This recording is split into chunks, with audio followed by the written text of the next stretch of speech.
I am. Right now? Yeah. Blessed with the championship prosperity the likes of which we have never seen. Cursed by a past riddled with despair. Cursed. This is Blursed. Bum, bum, bum. I feel like that drop gets deeper and bassier every single week. Love it. But I feel like the worse the Falcons do too, like the more bassier it gets. Yeah.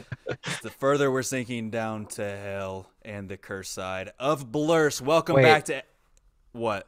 Aaron, if you're talking, I did not hear you. Oh shit. Dun. What about now? Yeah, there you are. Oh, okay. Okay. Weird. All right, we found it. We found something there. We're gonna roll with it because we've been having some difficulties. Yeah, welcome to Yeah. Blursed. No, Blake, you're not supposed to say it like that. Dylan's gonna be so pissed. Yeah. Shout out to all our return listeners. You know who you are, you 15 folks. You. Yes. Welcome back to the Atlanta Sports Podcast, which will be wildly successful in the next 3 to 5 years. Mhm. You are Yes. on the ground floor Mark right it here. down. Year one's right here. With myself, Hayden Cummins, Blake Bleezy, Dodd, and Aaron Kizer. What's up, boys? guys are. Hey, just thinking about that though. Could you imagine us being in a room and 15 people just watching us talk about sports? It's pretty cool. Like if Yeah. you just think I'll take about it. it, like Oh, yeah. hour and think a about half of that their way. day. Exactly. Yeah. Yeah, that's pretty I cool. like it. Or That's a like lot. 15 minutes of their whole week each day. It's Yeah, whatever. however you cut your podcast listening up. Yeah, glad to have you here. Welcome to Glad Blair. we are. Yeah. All right. Well, I personally just got attacked by a dog, and I'm still a little bit sick. So I'm rolling in day. hot. Yeah. Real good day. Rolling in looking hot. forward to. Yeah, I'm looking forward to being a part of a podcast today. So, Blake, how about you?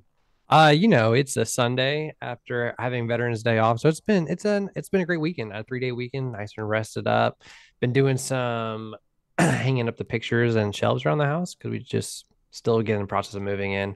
And our Christmas tree came in the mail. We got like a fake one this year. We'll go real one next year, but we're gonna start decorating for Christmas now because we're leaving town for Thanksgiving. So Are you doing one of the Christmas trees that are like that silvery white color? I always like those. If you go fake, I always like those. like Are you the going- the white snow on it, kind of.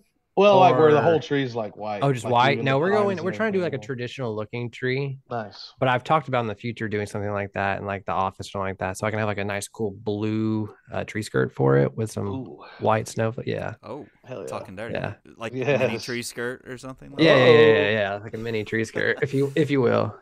if you're into that kind of thing. Right. It's getting tidbit nipply out here in Colorado, guys. Boy, it is. It was cold is here down today, too. so I'm down sure down in the teens. It was 12 degrees yesterday morning when I let the dogs out. I was like, oh boy, Goodness. here we it's go. your dog's like, what the? Yeah. Uh, we They didn't go about get their that. business quickly. Yes, that's good. But it doesn't feel quite as bad. Everybody always talks about humidity in the summer, but it does make a difference in the winter too, and you don't realize it. So it's Yes. a little bit less stingy. So you don't really Agreed. feel it. It doesn't hurt you quite as bad. So, Good point. but maybe when it gets down to the negatives, I'll start complaining about it. Yeah.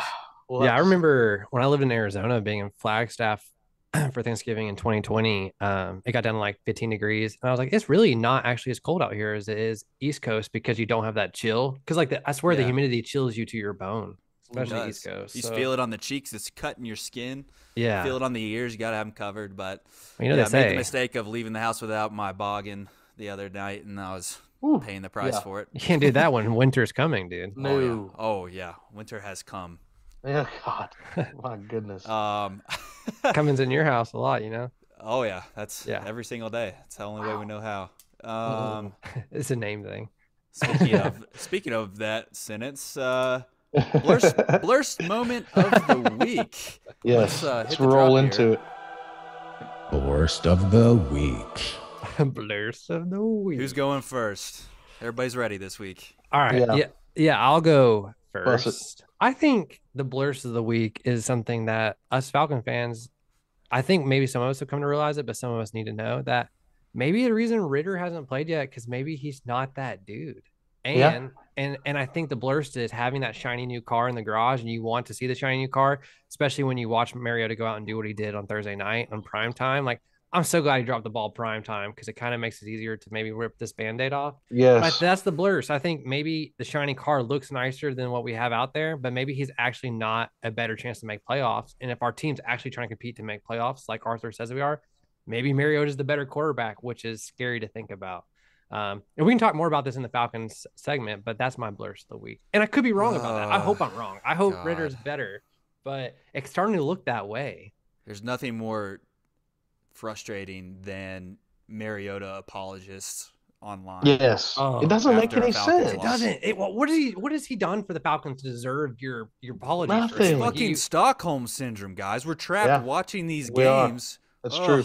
God. Nightmare. It's very true.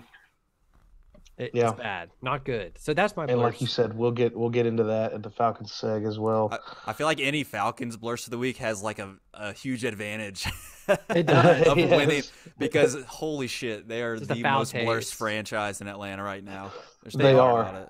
Because A bit the wild. problem is the blessings of it. You're like, do we deserve to have these? Like with all Yeah. the bad we have attached. I mean, I guess if you're looking at Atlanta sports as a whole, the Falcons are the cursed side, no doubt. Like Yes. there's been zero positives. So maybe the Hawks too. Just the lack they of don't have a championships. championship, but they've had at least playoff success like throughout their Yeah. history of their career. But They're on the no up and up championships. for sure. We're on the upward swing of their trajectory now, so it The- doesn't feel as bad, and there's hope. I think the biggest difference Yes. is too is Hawks through the decades have had winning seasons and been good and had great Right. players. But the Falcons, like as we look back in one of our earlier episodes, they have a horrible past of just not good football. Like Yeah. I think Worse the than the overall Browns. worse We're than the on Browns. we're on the other side of the most successful This period. in is the most Falcons. successful, right? It's yes. not anymore. Yeah. I don't think. No, we're past that now, yeah. I think we're past it. Yeah. But yeah. Anyway, so The that Matt kind of Ryan sucks. golden years. So my Blurst of the week is actually gonna. Speaking of the Hawks, it's gonna be about them. But I think this one has a little more of a silver lining in it, of course. And that's that we lost Trey Young with his eye injury that he picked up. What was it, about a week and a half ago? Mm-hmm. And the last episode, record day, we recorded on the night we were playing the undefeated Milwaukee Bucks. And when we were recording, we didn't know Trey was going to be out. We get done with the pod. I think that was the one Hayden had to leave a little early. So Yep. Blake and I wrap it up, and we were like, all right. And then as soon as I said bye to Blake, I looked at my phone. Trey was Trey's out. out. Yep. Thinking, okay, well, we're about to get blown out of the water. But we had just talked about how maybe DJM is the to use a term they use in soccer a lot, the talisman for the team. Oh, He I think is our talisman, and it got proven right then and there because even with Trey out, the Hawks went on and gave the Bucks their first loss of the season in convincing fashion. Like we actually beat them, I think by like 17 or 18 or 19. yeah, somewhere at around 19 points. Yeah. 19, yeah. Lordy. So so to me, I think that's a Which is an interesting topic of debate, which I'd love. We'll get into later in the app. But yeah, no, it was a great win too. And I know we talked about it during the podcast. We're like, what we'd like to see is the Hawks get a close win to show that like, look, we're competing.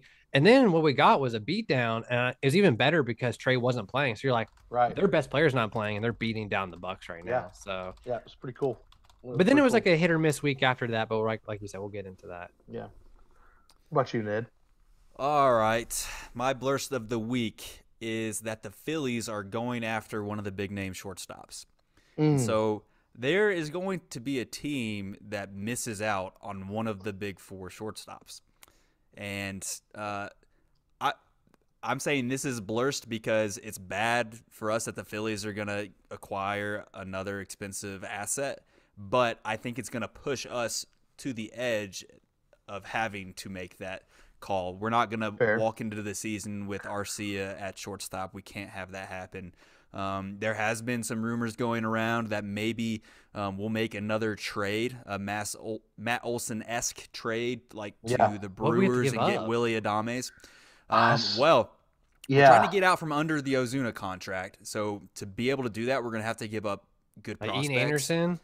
Like, what about someone like that? Yeah. Ian is definitely a capable prospect. We do have a lot of those AAA pitchers that are borderline. Major leaguers. Yeah, borderline. And then also there's been talk about Vaughn Grissom getting moved. He put up some good numbers there at the end of the season. He struggled in the playoffs, but it's somebody that is basically a name known around the league now as a good prospect.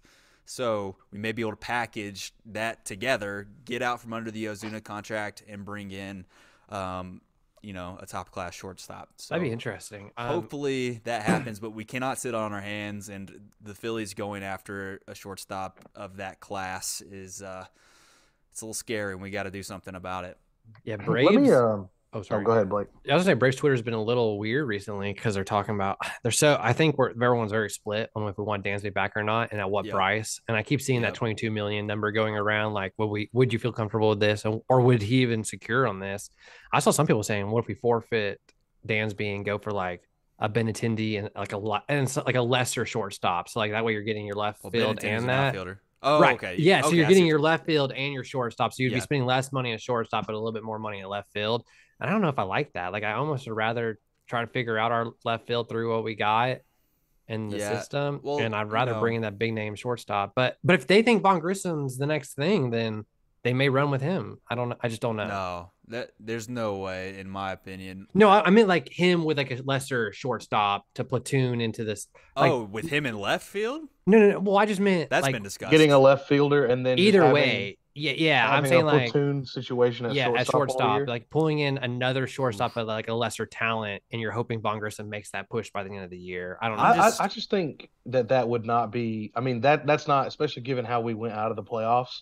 You would imagine that Double-A and the whole team are unsatisfied with that. So I think doing that, while it's I totally get what you're saying. I think that makes us worse.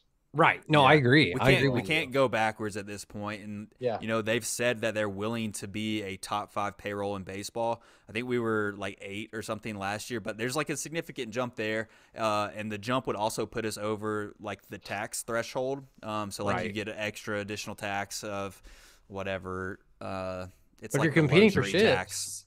It's worth it. Doesn't. Yeah, it's worth it. The Braves, they make a lot of money. There's no doubt about it. So shortstop is just such an important position, both like defensively and then also like just leadership in general. That's why we've seen that from Dansby the last few years, and that's something he brings to the table. I think we offered him the qualifying offer of like 19 million, which is like, I don't know. It's kind of like a dick move in my opinion, because like he obviously that's what we offered him. But the reason for doing that is that you get, if he leaves in free agency now, then we get picks. you get a pick. Okay. So that's pretty cool. That's the reason for doing it, even though it's so you offer it first, and then you'll probably offer more money. Yes, you offer it, he declines, and then like in the off chance that he does sign somewhere else, then we get a little. I like that. That's it's still a savvy business maybe around here. AA doesn't miss like that. No. And while we're talking about not missing, Chavez. yeah, exactly. I was gonna say, while we're talking about Braves, they did re-sign Jesse Chavez to a 1-year deal. So I'm happy about it. Hopefully he can continue the success that he has at Truist. He's just been a solid guy. Can take out a few innings. He can pitch in big games. He can pitch in blowouts. He's kind of just, he can do it all, and he's played in almost every team in Major League Baseball. and he's a saboteur as well. So I say we re-sign him and trade him off for someone and get him back again. Let's let this keep going, baby. You've activated my trap card. Have a 0 ERA through like 3 months, and then like, all right, let's ship him off at the trade deadline. We'll get him back for the stretch run. Yeah, let's get him back to the Angels, and let's get Shohei Ohtani out here. And then there it is. Let's get him back. Anthopoulos like bullies other GMs, I feel like, with just how much smarter he is than them. That's the thing. Wild. It's that. It's not even the paybook. Or the checkbook. It's how much smarter he is. He's just as smarter. While we're doing like a mini Brave segment here for a moment, unless you guys want to move on, I saw something on Twitter that I didn't send to you both, but I do want to bring it up now. Yeah, man. I don't think it's real. Okay. There's been a lot of fake news going around on Twitter. Yes, it's Twitter. With Carlos Rodon? Yeah. No, I saw that apparently AA is shopping Austin Riley, which I'm gonna nip this in the bud right now before anybody freaks out. This has been that's going not around. happening. Like there's been tweets going around. People have been buying their verified accounts or whatever, and then they put out the same tweet with they just changed the name. Twitter's been such a mess. So like they did that with Acuna, they did it with Austin Riley, they did it with everyone basically. The reason I even wanted to bring it up was because of the fact, because it was kind of to piggyback off of Hayden saying that, it does seem like AA is so much smarter than all the other GMs, that the first thing that when I read that kind of let me know that it was fake didn't have anything to do with the username or the handle or what it was saying or anything like that. I was like, AA just wouldn't do that. He just No. wouldn't It's trade just- Austin Riley. He just wouldn't do it. Like, that's not, I don't think we No. live in a world, people do crazy crap all the time. You just but I locked don't that think guy he- up for like a discounted Yeah, rate. exactly. Yeah, You literally wouldn't trade him. because he's an I just thought that was MVP funny. caliber player. He could be like consistently Oh, every yeah. year. Yeah, you just don't Yes. trade those. Yeah, that's ridiculous. Mhm. That's the No, I true thought- Blurst of the week. Actually, has been Twitter blue. Twitter is. That's Oh the my real God, Blurst of that's the a week. good one. I don't even Yeah. know what the blessed part of that is. I think it's just cursed right now. Well, yeah, you're right. There's no blessing. yeah. I mean, if you were to listen to Elon, comedy's back. well, if you like on- parody, on I would say if Twitter. you like Yeah. comedy, Jeez. that's the blessing of it. But Twitter I'm has not- me considering like getting a subscription to an online newspaper, which is wild because I Mhm. never thought I would do that. I heard you were checking Yeah. out True Social. Yeah. Yeah, How's yes. that The people are saying it. been? We're hearing it more. At least people can tell the truth somewhere. I'll say that. Yeah, true. That's a great point. Yeah. All right, let's vote on a winner here. Who are we gonna go with? I'm going to I'm go.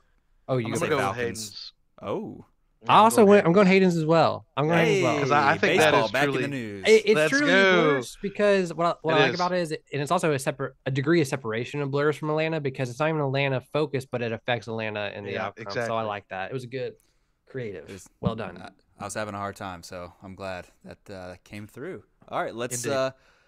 let's mosey on to To- the most fun segment we'll have today, Ah, and hotly Falcons. contested. Falcons. Crispy. Why didn't he say the Falcons? I'm just kidding. Because they Maybe could. I should make a different one for Falcons and Falcons. Yeah, they are certainly Which week we Falcons lose. right now. The Falcons. Yeah. So leading into this game, luckily it was Thursday night, so we could record a little bit earlier. The main thing I'm going to say is Jesus Christ, that was awful. It was Yeah. awful. I wish It he was was very there. bad. Would have been more. I don't know. Yeah, so the tough part about this is if you look back at our over-unders from last week, if we just talk about this, Aaron and I kind of hit nail on the head with the under there, and with the weather and stuff, I thought that was a good take. But man, the Falcons, like the first half, I'll be honest with you, I mean, I'm anti-Mariota, and I would make that agenda during this conversation, but the whole team looked just awful in the first half. We couldn't make a tackle to save our life. And when you're playing against the Panthers, who have really nothing to play for besides just spoiling people's seasons, and like They're not out of the playoff contention. no, exactly, because our division they stinks. could win this division. God. The Bucks did win this morning, which puts them like in sole possession of first, and I think they might be at 500 now or above 500. They are. They're 5-5. Yeah, but what a just a nasty showing. And I know I was positive with y'all after the game because I just like to remind ourselves of our own expectations for the team. But it's just one of those games where you want primetime Falcons. Like, this is a game that I wanted to win. Like, I wanted to show off that, look at the Falcons. Like, we may not be great, but like we're a gritty team that's fun to watch, and we can win games in the big lights, and we just couldn't. Yeah, I mean, the whole game was disappointing. It didn't even. We were the favorites going into the game. It did not feel like that. As soon as like the first kickoff, it did not feel like we were on par with the then 2-7 Panthers, which is sad. Maybe the weather was a contributing factor. CP didn't get many touches, and I think maybe that was because they were worried about the knee. He just came back the previous week. Right. That's somebody that you want to get the ball, especially because we can't throw very well. So you want to be able to get the ball to your playmakers, your best playmakers, any way possible. But yeah, I mean, don't really know what else to say about it. It was a nasty game, bad weather, bad I've really play. enjoyed fantasy Twitter moving away from Arthur Smith won't throw the ball to Kyle Pitts to Mariota actually just can't throw the ball to Kyle Pitts and it was prevalent all game. You had Kyle Pitts open on several long ones. Well, the easy first play of touches. the game or second play of the game was like a little boot, I think, and Kyle was on a flat, and it was just horrible. Like, he wouldn't have picked up many yards off of it, but like he could have caught, like, it should have been delivered accurately. It was just thrown like 5 yards short. Yeah. Like on a flat route. Oh, I remember that. It just hit the ground. It just hit Yeah. the ground. It was right off horrible. the rip. Yeah. But every ball was to Pitts was like that. He was wide open on a crossing route. Like it was a deep crossing route too. He would have picked up 30 yards or more. And he's overshooting. How tall is Kyle Pitts? Like 6'5"? Yeah, 6'6". He's an athletic specimen. Like, and he runs like a 4.3. If you can't hit him in wide open space, you're not going to hit anybody. No. He can only, have you noticed the catch or the passes he completes downfield are the times where like our smaller receivers get open because they got lost in the middle of the field and they're just wide open. And like, oh, I can't miss that one. Like, yeah, let me throw it to this guy who's standing completely still. So how does he excuse that sack fumble or the sack interception throw he did where he was considered down? What does he do at the next film session? How does he excuse that? Like, what was going through his head right there? What do you say to coach? Yeah. You got to go to the doctor that day, I think. Just don't go. Yeah, you just can't be there. Yeah. I gotta get my physical that day. That is bad. I don't know how exactly NFL film sessions work as far as getting your ass chewed out compared to other levels of sport. But because, we're all grown men at that point. College football has to be the most. But yes. But with that said, we all know it happens because, you get your ass chewed out at a 9-to-5 job. That's not it's not unique to sport. Yeah. But it is still, I don't think it was good. I don't think that Friday morning, if they did film on Friday morning, they probably, Thursday weeks are probably weird. Yeah.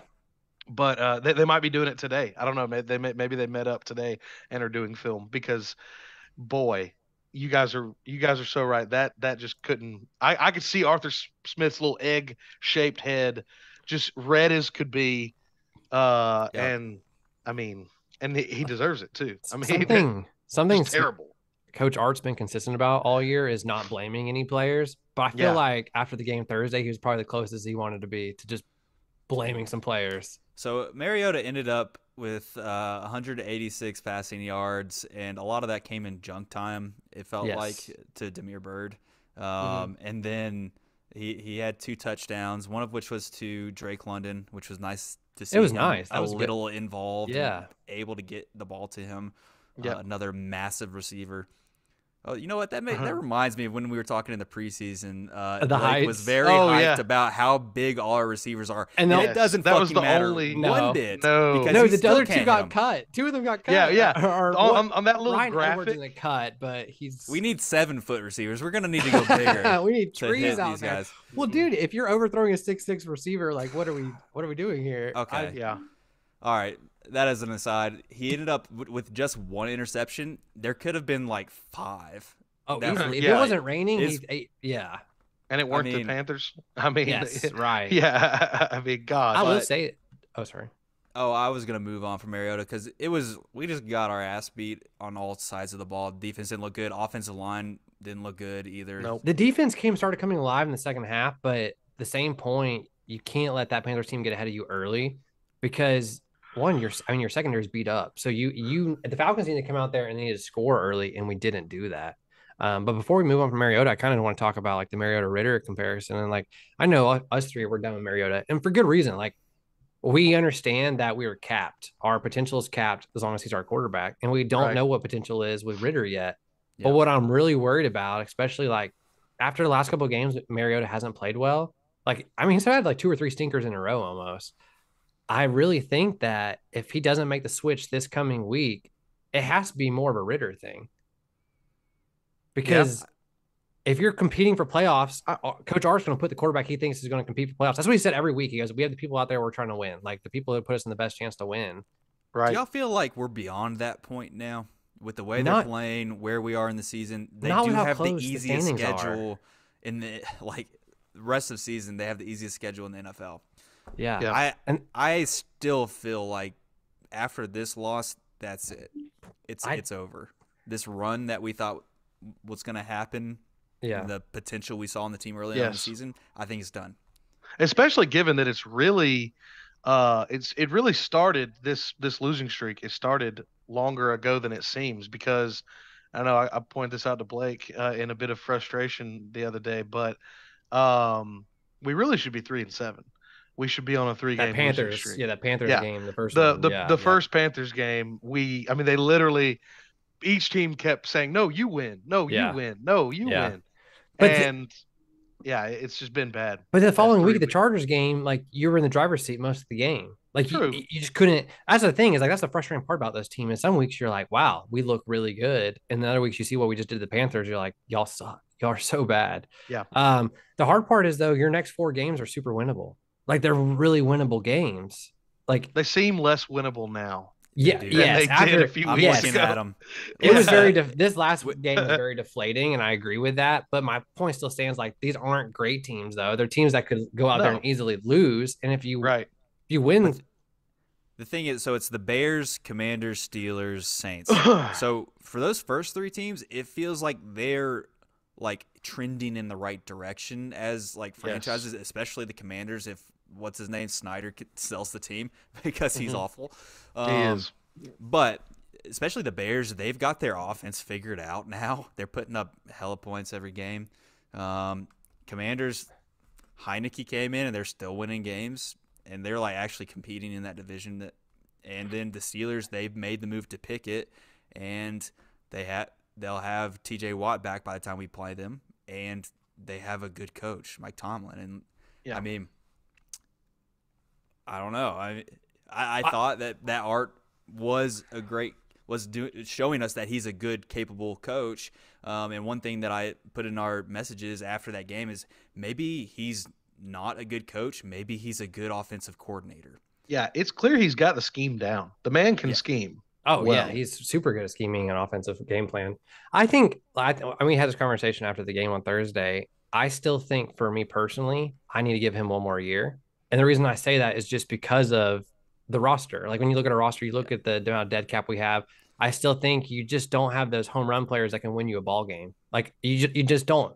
I like. Yeah, he's going to get I another think year you no can't- matter what. You can't know if you have those players or not because we can't get him the fucking ball.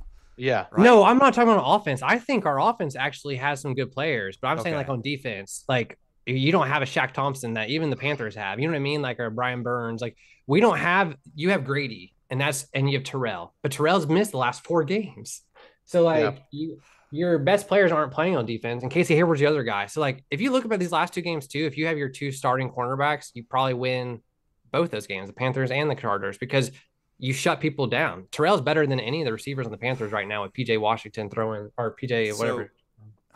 In my Walker. opinion, when you start a rebuild, you need to start with the lines. And Thank you. that's not the way that it has gone. We started with skill positions.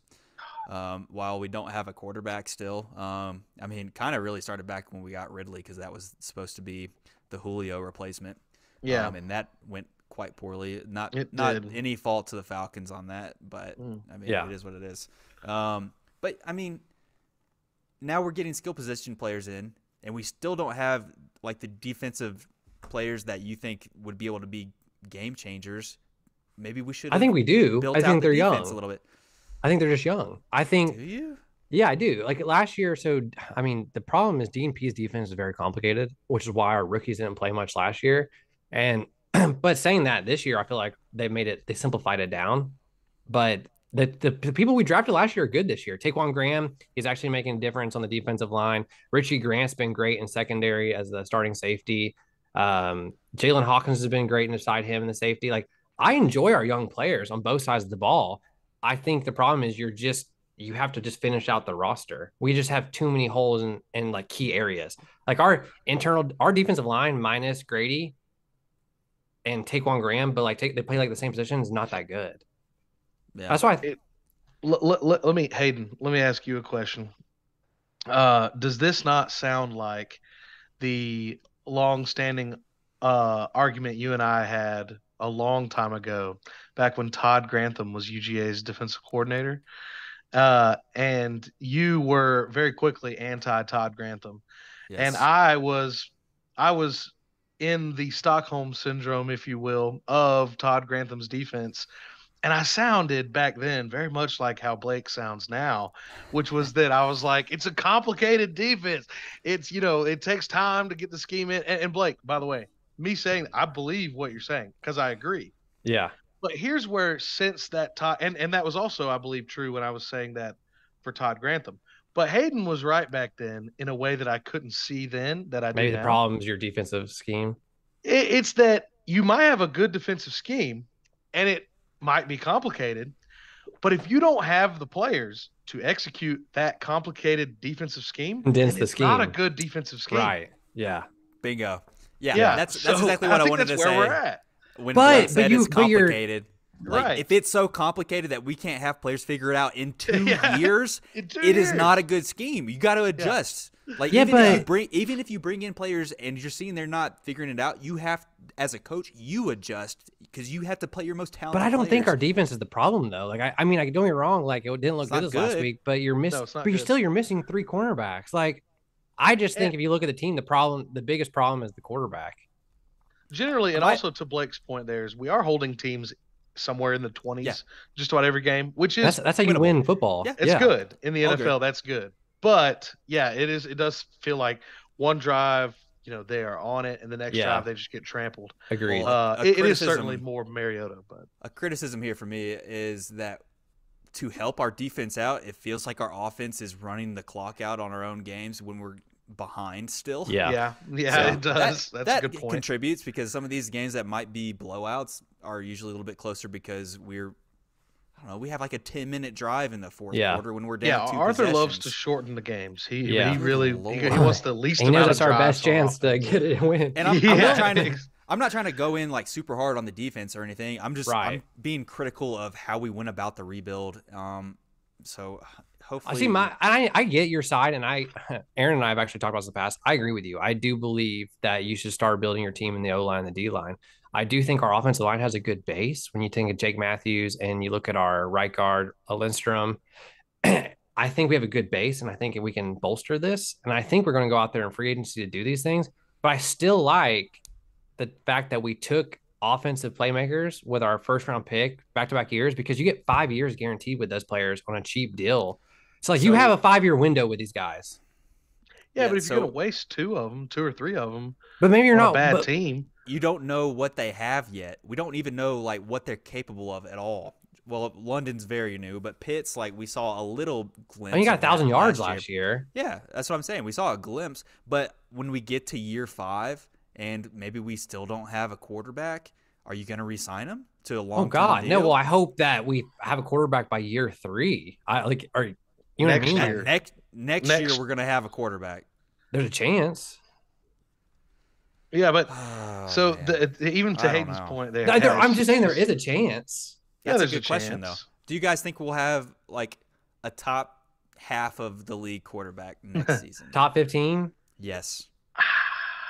I don't Will know. we have a top? Is Derek 20? Carr considered Blake, top 15? answer the question. Oh God. Is Derek Carr considered Uh, top 15? He's probably Probably- 15. Yeah, Then he's real close. I think there's a chance we got a top 50 quarterback. dude. next If we year. got if Arthur Are you saying Smith, because we trade for Derek Carr? There's a chance we trade for Derek Carr. I'm not saying I love it. I'm just saying there's a chance we trade for Derek Carr. Actually, that would honestly, be awful. it I don't depends on- hate it. It depends on what we have to eat because Yeah, I don't don't know. hate that. Here's the thing, if we get to the draft and we're missing out on the top 3 guys, like if we miss out on Hooker, Young, and Stroud, hmm do you I'm want not sure. I'm not sold Young on Hooker, Hooker yet Stroud. at this point. Young by the way, Hooker. But- I've for the longest time thought. I know this wasn't what your point was, but I do Yeah. want to point out with Yeah. with the Hooker thing, is that to me it while it's not always the best barometer, if you will, right? but of how well a person will do in the NFL, I've long judged someone on how well Big they compete games. against Alabama defenses and Georgia defenses. And man, did he not look good against Georgia? So I I don't agree. know. We'll have to see how Hendon Hook. I just want to put that in there about. No, I think Hooker. it's fair. I'm down on him. I think it's You- fair. you- oh yeah, we'll talk about him more as we get. Yeah, we'll into get more of a college draft football. because we don't even know what our draft is going to look like Right. yet. But as of right now, like it looks like the top 3 teams in the draft are going to take a quarterback. Like you got to think the Lions are going to take one. You got to think the Texans might take one, and you got to think the Colts will take one. Lions are weird though. Lions might So- take another wide receiver or some stupid Our- shit like that. So we're looking at yes, potentially another yes. middle round quarterback Yeah, potentially. unless we trade up. Which this is a solid draft, but I don't know. I think our roster would be pretty plug and play with a quarterback next year in the sense that depending on how free agency goes, like you could have a team where it's like we just need a quarterback and we can compete. especially with Well, how weak the division will be next year. because of how the NFL works, though, that's why I'm not a fan of doing the quarterback late because, I mean, you don't see rarely in today's NFL, do you see a rookie come in and start at quarterback and do well? Yeah, it's the hardest Um, position to do that in. Yeah, Yeah. outside of center, of course, but they no, they yeah, I don't know. That's why I'm not saying the quarterback should be the last piece of the puzzle if you're Yeah. going rookie. Now, if you're doing something like trading for Derek Carr, a veteran, then Yeah. yeah, absolutely, that can be the last piece of the puzzle. Right. I get what you're Do saying. I want Derek Carr though? No. I don't hate Derek Carr. I like I him don't better than hate him. Mariota. He's better than Mariota. Yeah. He's good enough. He could be successful in Art's system. I think He could win you the division And next year.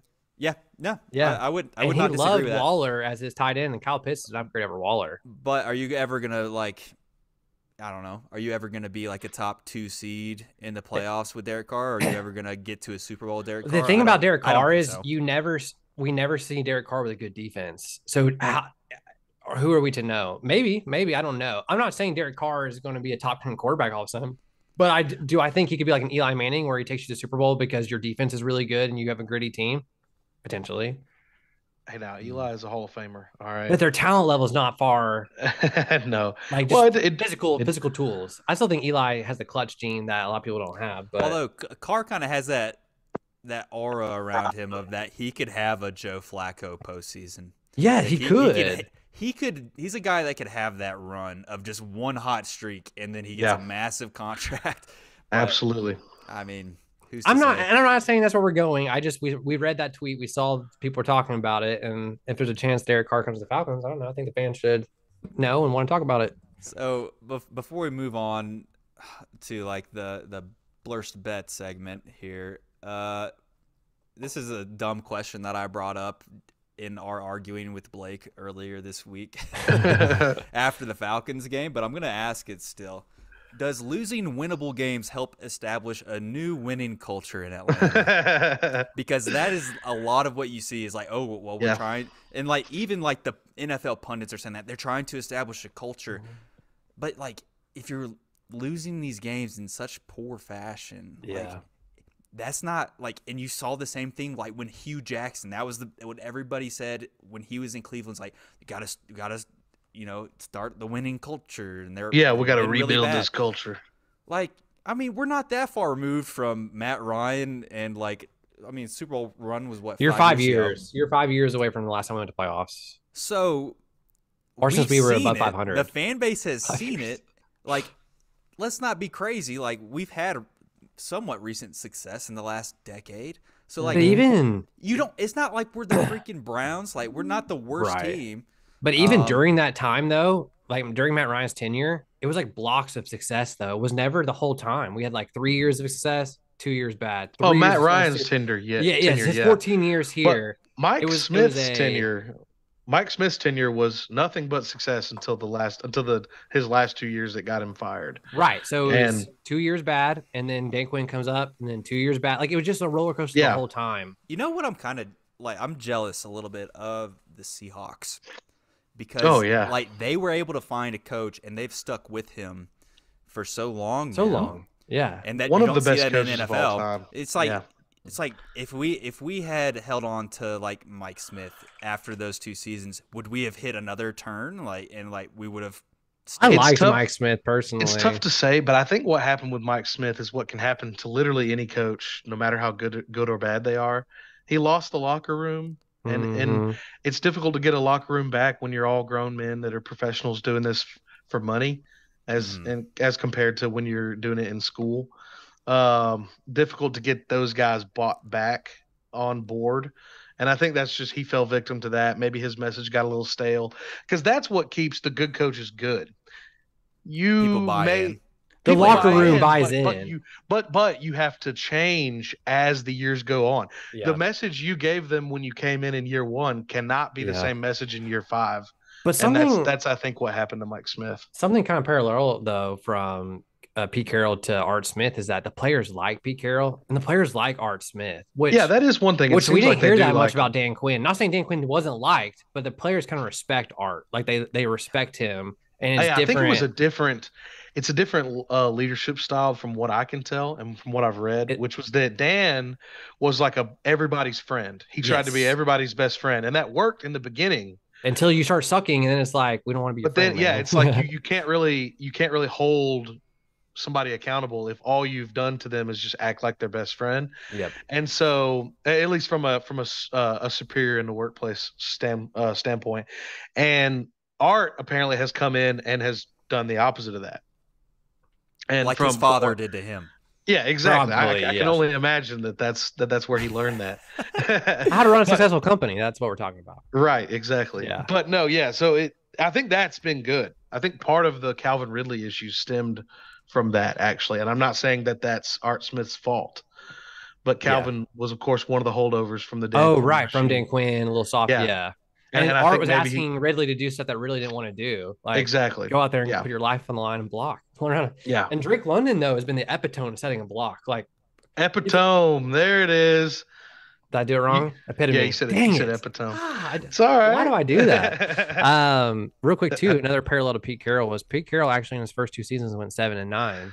And he didn't have his first winning season until his 3rd season when they drafted rookie Russell Wilson. Imagine that. So, hey, don't let me distract you from the epitome thing. What has Drake London been the epitome of? just he's been the epitome of like a physical receiver who can block, kind of like how AJ Brown was in Tennessee. Like, I really like take Drake that for granted either. Like, when a receiver will go out there and block, you cannot take that for granted. Correct. Yeah, or marble. All right, guys. Yes. Do we want to look ahead to next week now that we've talked our heads off about the Falcons once again? Yes. All right, so the Bears. I better hit that line real quick. Blursed bets. That one's good. It is good. I'll keep that one. All right, so going into next Sunday against the Bears. Oh, are we 30th in the power rankings? Atlanta is favored by 3.5 points. Heyo. A little surprising. That is weird. But it is at home, so I guess that makes a difference. And then the over-under is at 48.5. Money line is -110 for Atlanta. Give me the over and give me what? The Bears. There it is. Then here's what I hate. Listen, I hate saying this, but I actually think Mario's going to start again, and I think this will be his last game. You do think that? I think so. I'm gonna be so conflicted. Here's the thing: I'm not rooting for the Falcons to lose. I don't want them to lose. I really don't. So I'm gonna be very conflicted if we go out there and win and beat the Bears, because if that means Mariota led us to another victory, it's like, man, it really will be all year. Because if we win next week, we're still in that playoff hunt. Like, every time we secure a win, you're staying alive in the playoff hunt, which means I think it's gonna be another week that we stick to the status quo at quarterback, which is unfortunate. It is unfortunate. I'm gonna go with Chicago for sure, and then I'm also gonna go with the under. Actually, 2 teams that like to run the football. I think it's gonna be a short game. Yeah, and I don't think there'll be a ton of scoring because that's 24 piece basically right now. Yeah, I'll tell you too. If they Terrell's back, you just lock down their one receiving target threat for the Bears, and I think you're right. It would be a nice under. Yeah, for sure. I'm trying. I think Fields decimates us. I think Fields is going to have his way with the defense. A field day, if a field day will. Oh, he's back at home. He's going to stay at his parents' house. Oh, and he probably feels shafted too that the Falcons didn't take him. Oh man, there's not only that, but he's got all the Georgia fans to show up too because of how things went down here in Athens. Yeah, God, we did Fields wrong. The state of Georgia has done Fields wrong, and it's his home, and we've just done him wrong. Yep. I'm gonna take the over in the Bears along with Blake. Definitely with the points for sure. But I want him to be clear. I think the Bears will win outright. Yeah. I want the Falcons to win, but I feel like we got to rip that Mariota Band-Aid off. It just has to come off. I am firmly in the camp of I want us to lose until they make that decision because it's not going to get better. It's not going to get better. What about this too? Is there not what's the way I need to phrase this? Is there not like killing 2 birds with 1 stone, perhaps, if you put Ritter in now or close to now, and because of his rookiness, if you will, we start to lose?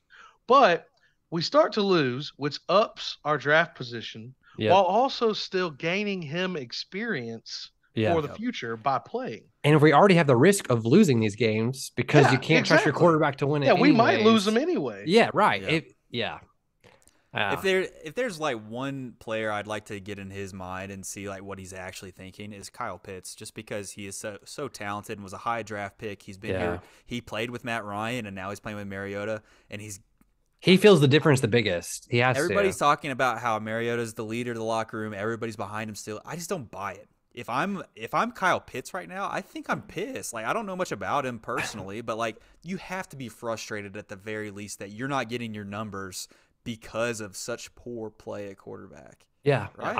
I heard what's it, Andy Bunker, and who's he talking with? Randy McMichael? Randy McMichael. Yeah, so Randy McMichael, UGA legend and former pro tight end, he talked about this actually and was saying like he's kind of one that kind of my eyes to like maybe Ritter's just not there yet. And he goes, trust me, he goes, I've been on teams where all the fans are rooting for the rookie, and that practice you're like, do you sure you really want that guy? Because they see him every day at practice. I'm not saying it's that way for Ritter, but I've heard that he's a veteran tight end saying that. Now it might be different from Kyle Pitts though, because you're right. His first year he had Matt Ryan. You go from a Hall of Fame caliber quarterback to the Mariota next year, you're probably much quicker to say, get me the hell out of this. Like, I'd rather just try something else. I'm not saying that Kyle is like selfish or anything. He doesn't seem like that kind of guy. At the end of the day, if you're not hitting your numbers, especially early on in your NFL tenure, then it's going to affect your contract down the line, because all that matters. See, Falcons are playing the long There has to be a little bit of that. They're getting that discount. That's what it is. If we don't have a quarterback next year, do they trade Kyle Pitts? Yes. If we're having a bad season next year, do we trade him and try to cash in while you trade someone who has value to get you that first pick? Like you make that move up to that first pick and try, because what I've heard now and what I've read is that actually the back-to-back quarterback classes are going to be pretty loaded, because the class after that has that May guy out of North Carolina who's been incredible. So I think you have a double shot to get a quarterback these next couple of years if Ritter's not the dude. Fine, but I will say fine. Yeah. Well, that's enough for Falcons. Let's talk some fantasy. Yeah. Fantasy Power Minute. Hell yeah. I like that one a lot too. I like it too. Big fan. You guys want to talk about fantasy? I'm getting dicked right now by Gray, so that's fun to see. Same. I'm also getting dicked. Like, you getting dicked a little bit? We all three getting dicked today? I think I'm losing, but so in our league, I am. Some say that's a good thing. There's been a turnaround though. Not me. I'm projected to lose by 8 right now, which isn't horrible. But what I will say about fantasy is that in our league, we do you can get 2 points every week. So you can get a victory for winning your head-to-head, and you get a victory for scoring the top 6 in the league. For our league right now, I think it's just important for everyone competing for playoffs to get that 1 point. It's okay if you lose your head-to-head, because if you get that 1 point, it's just that, because there's a lot of tough matchups. And if you look at some people's waves, the playoff, like Aaron, you have a hard road to the playoffs. Oh yeah. I was looking at everyone's schedule who are like playoff bound. Aaron plays like the number 1 seed, number 2 seed, number 3 seed, and like one team that's not in the playoffs right now. Like, there are certain people with a harder road. So you just gotta look to see what adjustments you got to make and try to really, like, if you're having these buys, try to hit a home run player, because you need all the points you can get right now. If there's anybody out there that isn't in our league that's listening and plays like competitive fantasy football, definitely look into playing against the league median as well, because if you've ever played fantasy and it's just head-to-head matchups, you're going to have those seasons where one team just, like, it feels like they're completely lucky, and they just play like they have the second lowest score each week, but they always play the lowest score, and you can see it in the point totals with the record, and so that's very frustrating. So we made that change a couple years ago, and it's kept the most competitive. You want the best teams in playoffs. Yeah, it's kept that trend of letting bad teams into the playoffs out, and it kind of solves that problem. Maybe something fun to talk about right now in this power minute is position caps. This is something we tried this year for the first time. And I'll be honest, I was a vocal anti-position cap for a long time. But I will say this. I think it's made the league more competitive, not in the sense that, like, I think it's made it a little easier for those who don't keep up with as much to stay in the loop, because I can't hold the 4 running backs that I think will be starters by the end of the year, because I have a position cap of 6. So I have to hold or a 5. So I can't hold them all.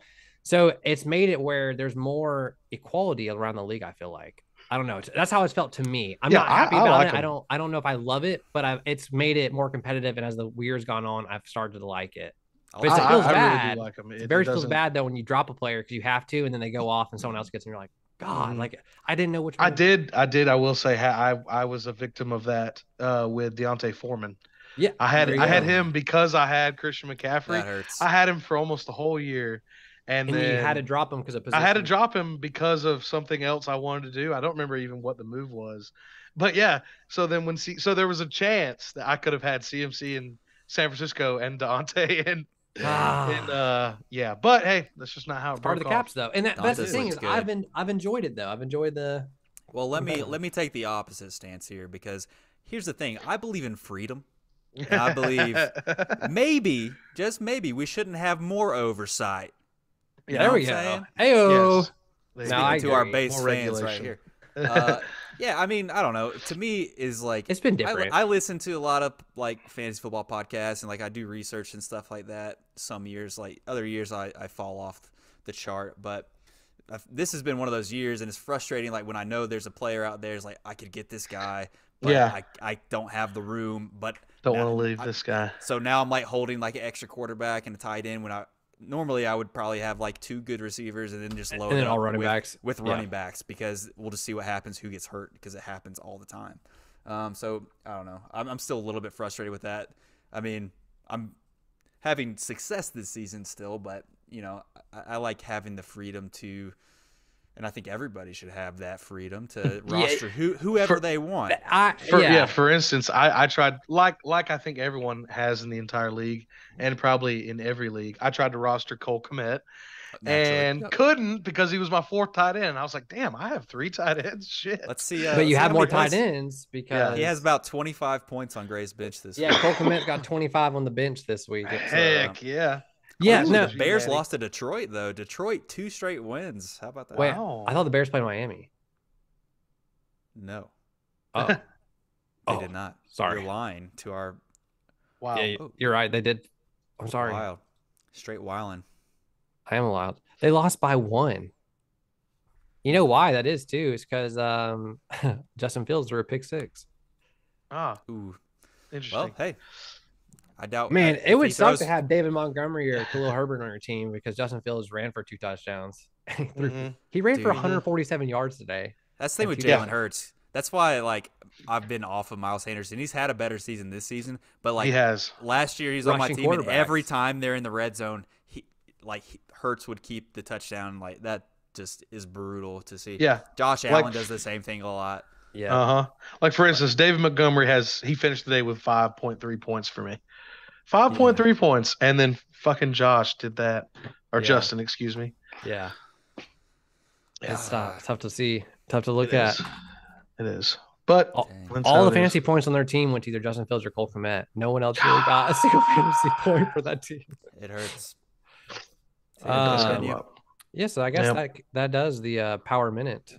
All right, let's mosey on. I like this one. How about them dogs? Your favorite there. Though the only reason that's not gonna play is if we lose. Okay, fair. Maybe I'll just do like a whimpering one if we ever lose. Yeah, there you go. Yeah.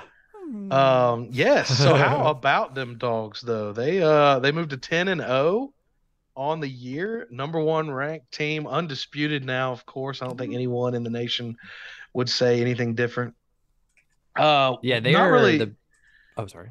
Well, I was just gonna say I don't really want to talk about the game too much. I mean, we can go over it just a little bit because that first half was, it was kind of close. And there was one super concerning thing. It's that with 19 seconds left in the first half, we punted. We're up 17-6, and we punt the ball over to them. And I literally walked outside. I actually didn't even see the touchdown when we got stopped on that 3rd down and Kirby brought out the punt team. I went outside to go smoke a cigarette, and I come back in and I see the score 17-12, and I'm a bit befuddled as to how that went. Yeah, I was concerned as to how that came about, and I go and look, and I see the punt return for a touchdown. Yep. So it seems that we keep making on the occasion, and luckily it's only against teams that are nowhere close to our level. We haven't done it in big games. We didn't do it against Oregon. We didn't do it against Tennessee, but we're having special teams mistakes against teams that are far, far less on our level as far as competition, like Missouri, Kent State. I believe we let them get a fake punt off. 2 fake punts I think we've surrendered this Just year. sleeping on the job a little bit. Exactly. And I get that. It's super easy to do, especially when it looks like you're the new Alabama, which is kind of where I wanted to go with this segment as well. Is, are we where Alabama has been? Have we usurped officially Alabama? And I don't mean to say that I think Alabama's done. No. Nick Saban has done this a couple times in his tenure at Bama. He'll have a team that goes 10-3 or 11-2 or something like that, and and then they're back. So this could just be that. May we never be as entitled as Alabama fans are. Not all of them, but the ones who are like, oh, Nick Saban's washed. This is it. It's like, dude, like he's lost 2 games this year by a combined total of like 4 points, and you're gonna say he's washed. Like, I literally saw some Alabama message boards. I don't go on those, but I saw them get posted, and literally there were people calling for Nick Saban to not necessarily be fired, but that he should retire. Do you not realize how good y'all like have had it for so long, and how he's still probably top 3 and maybe still the best? Yeah. Like he just does. They just. To be fair to that point, I'm not saying that he should. That I think all of that is ridiculous. If you are an Alabama, or if you're anyone, whether you're an Alabama fan or not, and you think Nick Saban's lost it, you think he's out of touch as far as on the downslope of his career, at this point, there's no way you should be saying that. No. But to that point, this Alabama team is the most undisciplined Alabama team I've seen in a long time. It starts too a lot. Penalties. It starts too with like the offensive line too, which people said was going to be an issue this year. Like their offensive line is not as good. They don't seem as deep as they have in years past. They don't run the ball as well as they no, used to. They don't. And I mean, it's about time for some other teams to start catching up and recruiting some of this talent, especially because like I think the West has gotten more competitive recruit wise. But when you really like to talk about Georgia and where we're at, Georgia is as dominant as Alabama ever has been this last couple of like during the last 15 years where Alabama has been a perennial contender. Often like Georgia's as dominant as they ever were during that time, if that makes sense. Like these last 2 years, the Georgia teams are as good as Alabama's best 2 teams in those same years. Like I think what we're seeing in Georgia is just this new level. It's about longevity. Yeah. That's what Alabama has, and they've done it for so long at such a high level. And I think it kind of hinges on how this season wraps up. Because if we end up winning the national championship again, back to back, 2 consecutive years, which Saban has had a hard time doing at Alabama. Like did Clemson do usually it? It's like every other year. I think Clemson did do it. Let me look. I can't remember. Clemson went back to back. I think they might have lost one. Them and Alabama kept trading who would win. Yeah, I think they beat Alabama and then lost to Alabama. So it's about longevity. So if we look back at the last 5 years, so that was the first national championship run we had where we lost Alabama. And so if we go to the national championship 3 out of 5 years and win 2 of them, I think that's the transition. Yes. So if we can pull that off, I think it'd be 3 of the last 6.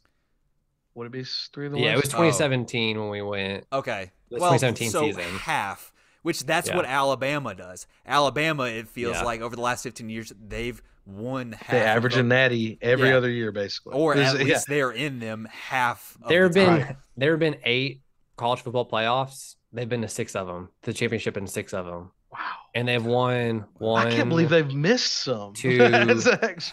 Right. What were the 2 they missed? They've won 3. So they've won half of them, like you said. They won. Right. So they missed the first one ever. Ohio State beat Oregon. And then they missed the LSU Clemson one when Joe Burrow beat the heck out of Clemson. That's the 2 they've missed. That was a crazy year. And Clemson's been to 4 of the 8. Which is kind of crazy. They're on the back side of that. They are. And Ohio State's only been to 1 of these, which is kind of crazy. Yes. So Well, There's been and an so, SEC team in every single one of them too, besides the course. first year. That's of crazy. course. How many years were there 2 SEC teams? I wonder. Both times was Georgia, Alabama, so twice. Oh, 2 of okay, the only 8s. twice. Interesting. Yeah. I actually thought it would have been higher. Well, I think I thought Alabama and maybe there was LSU some- both made it in 2019, but they didn't go both to the championship. Like they both They made played- Oh, playoffs. I I'm just understand talking two about. in the I'm just playoffs. talking about the championship games. Oh, I yeah, see. this I is see. just the championship games. I gotcha. Yeah. But anyway, so and I think this next part is less disputable even, especially given what you both said. But we are, and it's exciting to think about. I actually had to take a moment last night and enjoy it, which was that we are living in the most successful period of UGA football that has ever occurred. Mm. Ever. Think about this. Blessed. When Vince Dooley passed, I went and looked at his, because obviously Vince is who people hold up as the greatest UGA coach of all time. And I went and looked at some of his records and stats. You know, he was the UGA head football coach for 25 years. 25 years. He won 6 SEC championships and 1 national championship. Isn't Kirby at 5 SEC championships? Or about to be? Or no, not 5. Sorry. I'm only thinking one- SEC East titles. I'm thinking SEC East titles. Yeah, he won his Sorry. 5th SEC title. But no, yeah. So in 25 years, okay, so 2.5 decades, he won 6 SEC titles and 1 national championship. Tell me, is that really that good? I mean, think about it. In 25 years, you won 1 national championship. I mean but that's your best you've ever had until now. So Well, honestly, you're like relatively if you're looking at speaking, that, Mark Richt in that smaller yeah. time span is almost as successful. Mark But Richt Mark did Bernard the never- same amount of success never without went to the the big national game championship. though. No, he never went to the big True. game. But and the argument can be made that 2 of his years he should have been in the big game. Specifically Matthew Stafford's sophomore year, which is the year we got matched up with. 2007. Yes, the I was year talking we about got this matched. at the bar this week. I was like, Yeah. if there's a college football playoff that year, I think we UGA won. would have won. Absolutely, doubt. we win the 27? national championship. Yeah, because that's the 2007? year that. Yeah, that's the year that we got matched up with Hawaii in the Sugar Bowl. Oh, we killed that them. undefeated Hawaii team that everyone was so high on. They thought that Oh, they boy. were going to beat Georgia, beat the living shit out of them, and ruin their program. They've not Was been the that same the year ever since. we lost to South Carolina the first game of the season, and then we won every other game? Or no, we lost to Tennessee as well that year, though. Yeah, we lost to Tennessee and South Carolina. was it South Carolina? Are you looking at Yeah, it? yeah, I am. We went 11-2 that year, and then we beat Hawaii 41-10. Yeah. Yeah. The weird part about that though is even that team, as good as they were, they still lost to 2 teams that weren't the greatest. And our Dogs this year aren't doing that stuff. True. It's nothing to do with. I think that team might have had like higher star power when it comes offensively, like Matt Stafford, like obviously still playing the NFL and he's a Super Bowl winner. But if you just look at the depth, the actual turnover, how at every position you have another 5 or 4 star, like it's just crazy where they've come. Even from Mark Richt's teams to that what we see now. Like the amount of like just how big the guys are, how fast they are, how physical they are. Yeah. I saw a quote after the weekend that said, if you don't want to be coached tough, don't come to UGA. Because they're coached tough. Absolutely. And they're coached so place well. to play. They got that dog and in them. They do have that dog. They do got that and dog it is in them. clear that Kirby Smart's message remains fresh. He switches things up. I actually heard one really cool coaching story that I thought was this would be something that you could do in any job, obviously. But that it almost seemed like a kindergarten teacher's method as well. But I saw Kirby talking about how not every week, because he switches up. He has these little things he does each week, but he let us in on one of them, which was that he gave the player, I think it was after the Florida game or maybe before, leading into the bye week or something. Anyway, he gave all the players a little cue card, and he wanted them to write down on it the one thing that they think they are bad at. Like the one thing that they could actually get better at. And he had I think sit down meetings with each player. And so I just thought that was really cool to do like a mid-season, middle of a championship run assessment of hey, this is something that I'm not good at. And it's something that the player's identifying and not the coach. That's cool. Which I thought was interesting because that's not normally how you see sports. Yeah. Well, it shows you too that I think Kirby is investing in these guys beyond that. Like hey, look, I want you to look internally and I want you to see what it is you think you are. And maybe they're helping them find those things too, like showing them how to be Yeah, introspective and just life lessons you need, not only for the game of football, but for exactly. your Not life just in playing a general. sport. Yeah, I Of course. agree. So yeah, I don't know. It was just really refreshing to see. And there's another thing. I put this in the Discord, but I meant to put it in the question section and didn't. But does it seem like with the offense this year that they know the defense is so good that Todd Monken almost has drives where he not not so much takes his foot off the gas, but is like, I'm just going to run our base stuff this drive. We're going to run simple, uncomplicated looks that aren't going to give teams, for teams, future opponents watching this film, they're not going to see a lot of different looks from us on these certain drives. And then they are also so good themselves that when the defense does have a lull and give up some points, that they can flip it back on. I mean, just look, we had a lull to end the first half against Mississippi State, and what happened when we the first Second play of the half. second half? Yeah. Yeah, we ran this little double reverse trick play that Ladd takes 70 yards to the house. Yeah. I mean, they can. The offense is so good at picking the defense up on the few times a game that they need it. And Absolutely. that's just, it's complimentary football at its best.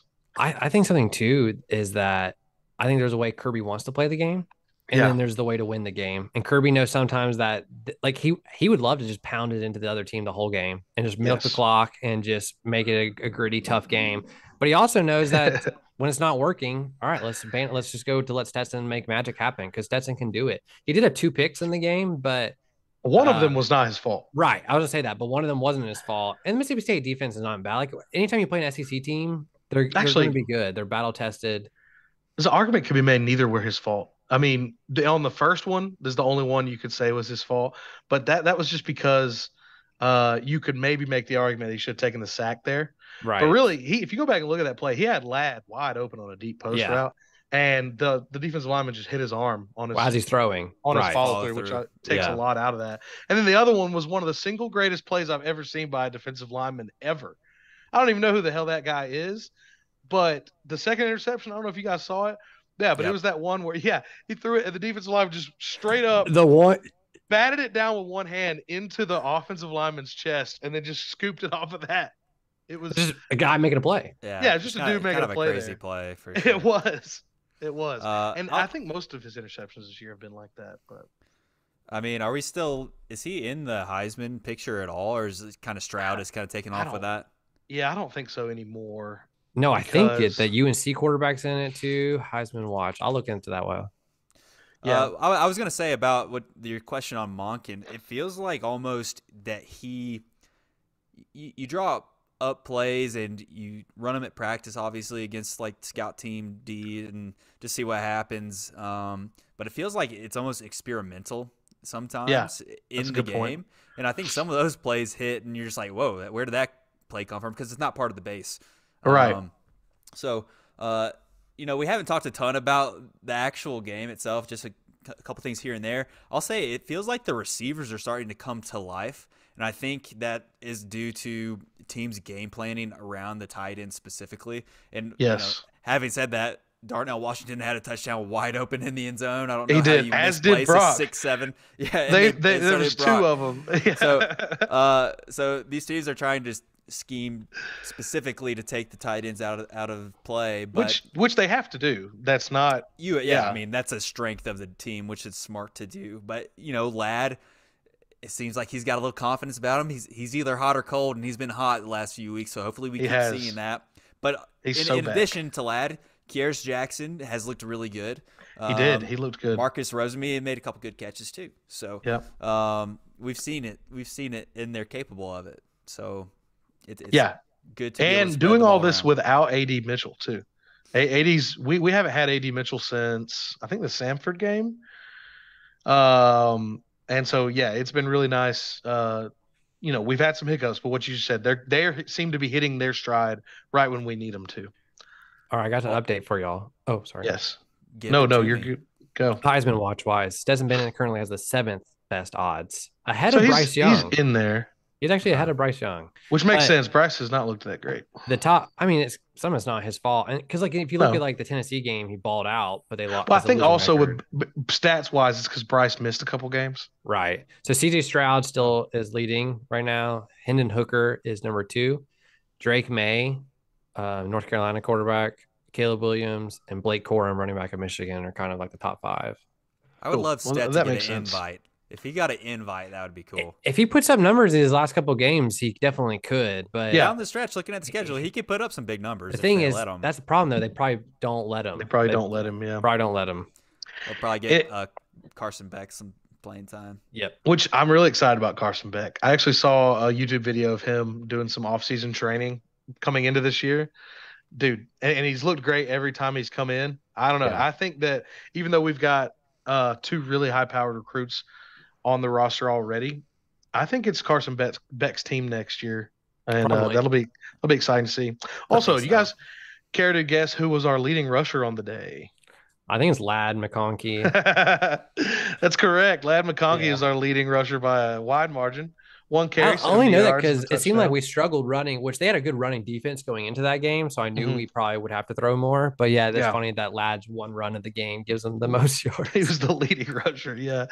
Also, and this isn't that much of a concern for me, but it is slightly concerning with our boy Daijun Edwards. Yep. He's looked between this week and last week, Tennessee. Games. Two games now where he has not looked as good as he did in the lead up, or the majority of the season, I guess. And he's fun. He's turned the ball over in both games. Yeah. I think we got lucky. We got lucky this game. He should have turned it over twice. Yep. There was that one. Yeah. You know what I'm talking about? Yeah. The way, because I'm surprised the broadcast didn't even point it out. It was out, but they had already called his forward progress. They called him down from that, which is not a reviewable thing. It was a very early forward progress call too. Very early. It was, and he knew it was a fumble. Daijun knew it was a fumble because he gets twisted around to the ground, and as he's fighting for the ball, around, he fumbled the ball, or the guy ripped it out. Actually, it wasn't even a fumble. And if you look, after he falls on the ground, he looks up and sees the guy running in the opposite direction, and he just boom slams his head down on the turf in disgust. He knew he fumbled. And we just caught a break. And I think that's why you saw a splash of Kendall Milton there at the end of the game too, which he got that tutty at the end. He did. The lucky part for the Dogs is that we have a lot of good running backs. Maybe we don't have that one stud like Texas or Michigan, but you have 4 guys back there who can tote the rock and you just give it to the hot hand. Yeah, you don't need them, and you've proven, even though the offense is a little different now, you've proven to recruits over the past, hey, come to UGA. It doesn't matter if there's 3 other 5-stars. You're all going to get the ball, and you're all going to go to the NFL. Yeah. Yep. And so I think I said it last week too. Maybe we see a transition like mostly to Kenny McIntosh, and he had the most carries. He had twice as many carries as the next running back, and so and he's solid. He averaged 3.2 yards a carry, but he looks good, and you can trust him to hold on to the ball. And I think that's probably the most important thing on an offense that's gonna get theirs. But Kendall Milton coming back in off the injury now. He did look good, so maybe we start seeing the original Thunder and Lightning back at it here. I think you're going to see a lot of rotations in the next couple of weeks because we're playing against a little lesser opponents. Yeah. I hate saying that about Kentucky, but I just think you're going to see a nice rotation of young guys. Well, let's speaking of Kentucky, let's look ahead. Kentucky, who they've been struggling here of late. They lost to Vandy this past That's crazy. week, which that doesn't typically happen. Man, and we were tooting our horn about Kentucky all season. To be fair, Will Levis missed a few games in the middle of the year there. Yeah. And he's not looked the same since he came back. Mm-hmm. I don't know if it's still a lingering injury or what. But otherwise, this Kentucky team being at 6-4, somehow still ranked. I don't know. I don't think they're probably not. ESPN has them ranked currently, but I don't think they would still be ranked.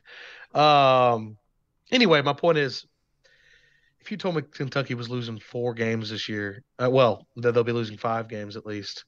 I mean, sorry, not to count the chickens too much, but you are going to want to think UGA is going to beat them. Yeah, right. No, I agree with what you're saying. Either way, it's been a very disappointing year for them, but I think that's good. That just shows where it's good that people are disappointed in Kentucky. Like normally, if Kentucky was 6-4, people would be like, "All right, get into a bowl. Look at you Oh, guys." I got a fun one for you guys. Does anybody know the last game that Vanderbilt won against a conference opponent? No, wait, was it Georgia? No, I'm still scrolling. Really? They won. They in the 2019-2020 season. They were 1-7. That's the last time they actually won a conference game. Now I gotta find the team. So this is the first time in Wow. 3 seasons that they've actually won. Because you play SEC 5 or 6 game. opponents every year. That's hard to see. That's hard to look at. Let's see if I can find it. Wait, you saying yeah? So it's beat been 3 years Missouri. since they. Yeah, wow. Vanderbilt beat Missouri 21-14, October 2019. Goodness, and that's the last SEC win they had. It's been over 3 years. God, that is a tough loss for Kentucky. That's crazy. What is Vanderbilt's record? They're 7th in the East. They have 1, 2, 3, 4. I think they have 4 wins. Hey, that ain't. I mean, or maybe 5. Where is this? Hold up. Sorry, they're 4-6. Yo, they could actually get bowl eligible. They win their last 2. I wonder who their last 2 are against. Let me look at that. Wow, it's kind of crazy. Florida and Tennessee. So Florida probably not going to happen. No. Florida, Kentucky, South Carolina, Missouri, and Vanderbilt. Oh no, sorry. Florida, Kentucky, and South Carolina are all 6-4 right now. Okay. And Missouri and Vanderbilt are 4-6. Yep. And Missouri is the one who played the Dawgs the closest all year. Yeah. How crazy is that? They also played Tennessee pretty close until about midway through the third quarter. Yeah, and then just so much for him. Blew up. So what's the over-under for the Kentucky game? It is Blursed bets. All right, let's see what we got here. We have 46.5. Yep, 46.5, and Georgia's favorited by 16 points. That's the spread. Give me the over and give me the Dawgs. Yeah, right. yeah. Give me the Dawgs minus the points as well. I think we're winning. We're beating them by more than 16, and give me that over too. Yeah, I could see like a 42-20 kind of game or 38. Yeah. If that 20. I mean, if that for them, I could see Georgia getting all the points in the over under there. To be honest with you. Yeah, 46.5. We're all going to take the over and the Dawgs. Yeah. I believe. Let's look at last week's real quick and see where it looks like the weather might be 36 degrees. Yeah, and it was cold yesterday in Mississippi. Yeah, we all took the Dawgs here last week. You guys both took the over, which was 53.5 points, which hit. So yes. And I took the under. So I baby, took the L on that one. Let's go. I got 3 of 4 last week.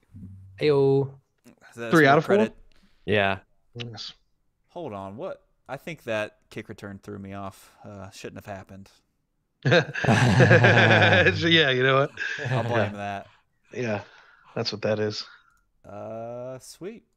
All right. That's where we're gonna land. Go down. Y'all ready to move on to the Hawks? Get some bird talk going. Let's get some bird talk.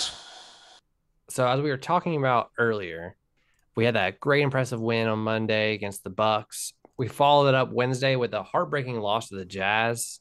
This game wasn't close, actually. It felt like the whole game. And then the Hawks made a comeback in the third, but just to give it up in the fourth. We only lose that game by 6 points. And I'll be honest, coming into the season, I was like, man, we're losing to the Jazz. But the Jazz have been good. They were the first team in the NBA to get to 10 wins. They're 10-3 right now, and they currently sit, I want to say they sit at the top of the West. Yeah, they are first place in the West right now. Can't be losing to 10-4 Utah at anything. Yeah. They're the South Carolina of the Mountain West. It's unacceptable. Yes. Yeah, they've been better than a lot of people think. I don't think they're going to be that team that goes and wins the championship or anything like that. But they remind me of the Bulls last year, who just have like good veteran players, and they can beat teams that aren't expecting it. They'll probably finish in maybe like a 6th seed in the West. Top 5 seed in the West. Top 5, top 6. Yeah, but they'll make playoffs, I think the Jazz will.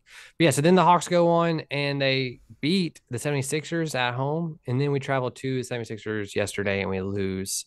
So what you see is 2-2 this week, playing against 4 playoff potential teams, and you get the win 1 and lose 1 against the 76ers.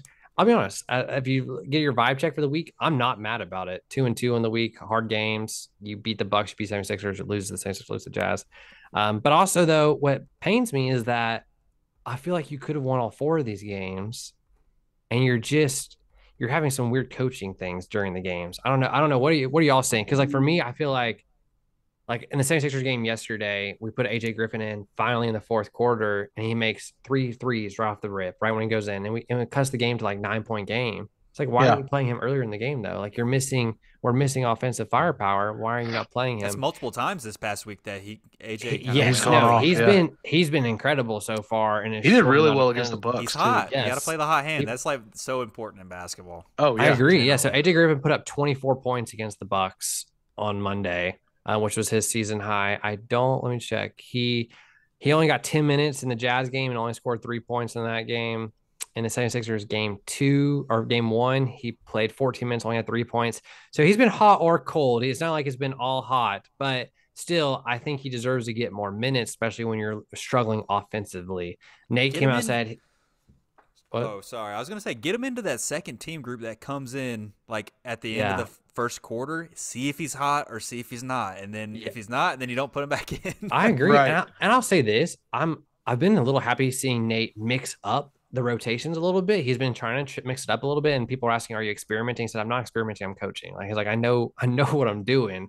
It's kind of a non-answer there. I hate it. It is a non-answer. But my thing is, kind of corny. But kind of makes sense if you're saying like, no, I'm just basing my rotations on matchups and what I think would work best. Like I get what he's trying to say. He's like, no, he has a game plan behind it. The problem, and I think some fans have frustrations with, is that how do we not have more design set plays for players, especially like John Collins? Like, how's our offense struggle sometimes when you have DeJounte Murray and Trae Young? Like, don't get me wrong, we're still scoring like what? 104, 109, 119, but we're having stutters, and we're having times where a good coach could just be like, you know what, JC has a mismatch this whole quarter, just feed him the rock. Like, let's just design plays for him. Like, we're not seeing that. Like, John Collins, I think, only shot the ball yesterday. Let's see. He only had 6 points yesterday. He played 33 minutes, but I think he only shot the ball 6 times. So he had 6 points on 6 shots. Like, why is John Collins only shooting the ball 6 times? Yeah. That's mostly what I've seen online. Like, the discourse is like why do we have John Collins if we're not going to use him in a way that's beneficial? Yeah, yes, I've seen a lot of people say that. And you can at the very least make the argument for bringing in DJM, bringing in another high usage guy is going to lower John's usage a little bit, but but it's still not an excuse for what we've seen though. I mean, like you said, shooting the ball 6 times for somebody you just gave what?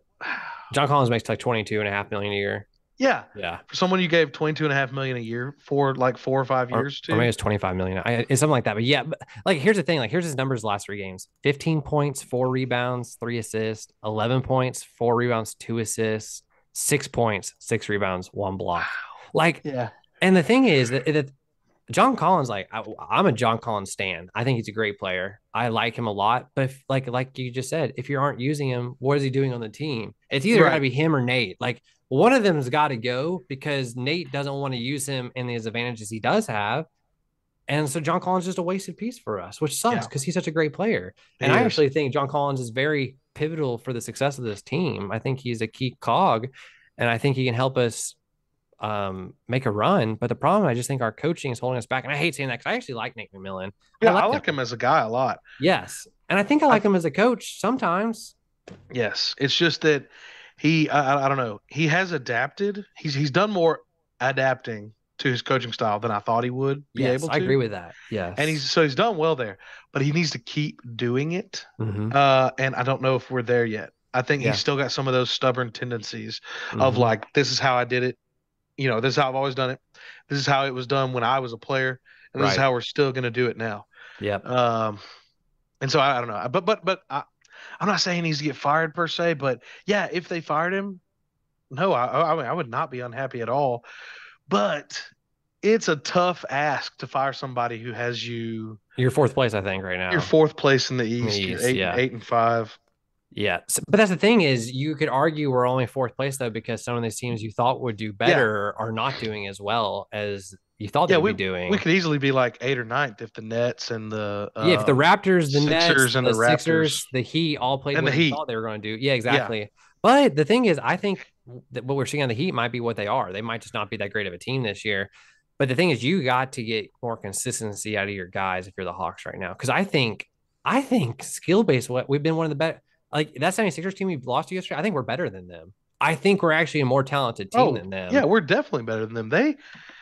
They just kind of suck. And so that's my Blursed thing though is like if you want to think about the Blursedness is the Hawks team so talented that Nate McMillan actually might stay, but you might need him actually to go to get to your true potential. But maybe the front office can see that. I don't know. It's just it's hard for me right now to be clamoring about Nate when I feel like there's a lot left on the table we could get, a lot left on the bone.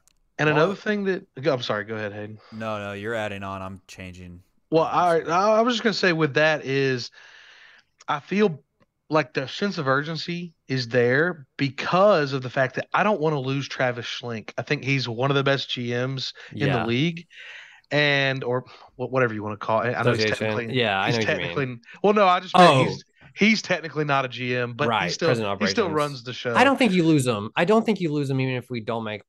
If we do something like we did last year, I think Tony Ressler might move on from him. I don't think you move on from him. I think you move on from the coach. Like, you definitely move on from the coach. Yeah, I think you give. But they might be a package deal. Really, I don't think so. Well, I mean, not a package deal in that they want to be a package deal. But I just mean, I see you're saying he might do both. I think they actually like what Schlank's done, and I think the fact that Nate McMillan got brought back this year was I think Schlank kind of doubled down. And was like, actually, you know what, like. He will be the first to go. I'll have another coach to come in. Like I think Schlank's got that. I think he does because of the fact they gave Nate McMillan the chance after the Lloyd Pierce firing and kind of gave him that deal. I really do think they're going to let Schlank come over here. But I will say, man, I love Trae Young and I'm a huge Trae stan. It stinks seeing him have this slow start to the season, especially when you look to see what Luka's been doing this first couple weeks of the season. God, he looks like the best player in the world. Oh, yeah, he looks real good. And I know some of our friends who are listening to this are big Luka guys, and they didn't like the whole Trae fan. And we've had arguments with them about who does more for your team, make them better. Yeah. I mean, from a number, like a stats counting perspective, Luka just puts up more numbers than Trae. Mm-hmm. And it's hard to, and he will until like Trae could get there if Trae starts shooting the way he should, like the way he normally shoots, he could get there. But just from a sure on numbers perspective, Luka, you just can't argue with the numbers he does. I still like Trae better to build your team around, though. I don't know why I do, but that's how I feel. Well, I mean, and there's one way. Yeah, we don't have to go back into that Luka Trae debate, but I think that one thing positions too. Well, not only that, but for a lot of people, they are unfamiliar with the concept of a win-win.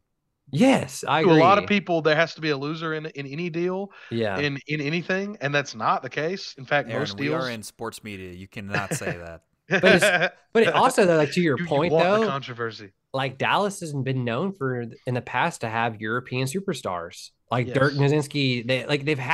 They've had this in their past, and in Atlanta, like Trae Young, like fits the culture way more than Luka would. Like Luka is such an oddball in Atlanta. I liked what they did, and I still don't disagree with us doing it. And I think both teams can have success from that trade. I wanted to bring that up is because when you're comparing the Hawks right now, DeJounte Murray's been the more pivotal player, as we talked about last week for the team.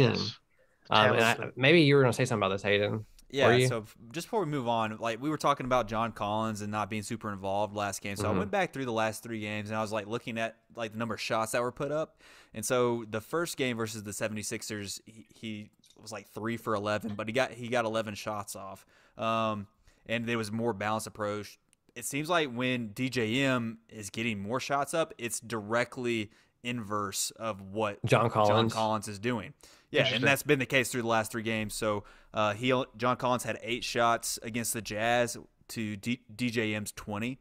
And so the middle game of last week, the first game versus the 76ers, DJM only had 13, and so that's when John Collins had 11. So so that seems to be the trade-off. Yeah. Right now. Which makes some sense. I just think John Collins deserves a little bit more playthrough. But I will say this too. I saw a stat.